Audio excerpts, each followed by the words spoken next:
Bonjour. Crise scolaire en annonçant la suspension de la grève par le G6. Le quotidien nous dit Serigne Mbaye Thiam a créé la confusion.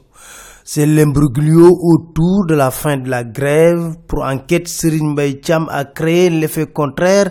C'est la fissure, enquête d'écrire, en annonçant la levée du mot d'ordre de grève de 4 des syndicats du G6. Le ministre Serigne Mbaye Thiam a compromis une affaire bien engagée. Les syndicalistes et les facilitateurs sont furieux. Le CELS A, l'UDEN et la SNELS FC ont accepté la levée du mot d'ordre. Le SAEMS et le QSEMS ont refusé. Voilà la situation. Loi sur le parrainage, l'opposition ne désarme pas. Selon le quotidien, elle compte saisir la CEDEAO et l'Union africaine. Alioune Tine est d'avis dans le quotidien que ce qui s'est passé le 19 est dangereux. Dans les Échos, Aliou Sané, membre de Y'en a marre, raconte l'horreur comment la police a maté les manifestants. Il révèle avoir été interrogé les menottes au poignet.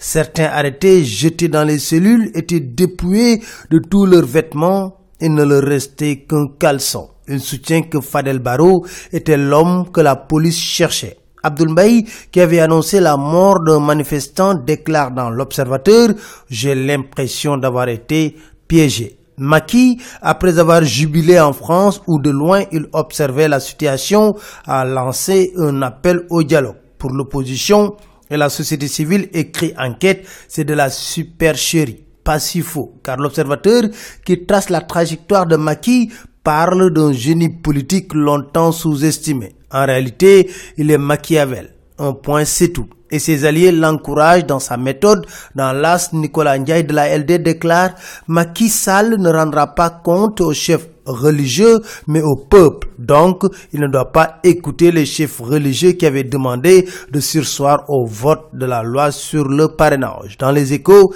Abdoulaye Bathily dément toute rencontre avec Macky Sall, en public comme en privé, depuis 1 an. Affaire des 2 garçons au sexe mutilé à Yeumbeul Sud. Selon les Échos, la piste d'une pratique mystique se précise. Une écharpe rouge et une grosse pierre ont été trouvées sur les lieux. La vie des enfants est hors de danger. Leurs parents ont été interrogés. L'Observateur parle de récits bouleversants. Serigne Mor Mbaye, dans Enquête, déclare « Nous sommes inscrits dans une névrose de répétition ». Dans les Échos, le khalife de Tidiane demande à Moustapha Niasse de lever la séance aux heures de prière. Modlo Balagay de Luc Nicolas se veut clair. Je suis le seul capable d'organiser la revanche, déclare-t-il. C'était tout, merci. Très bonne lecture à tous.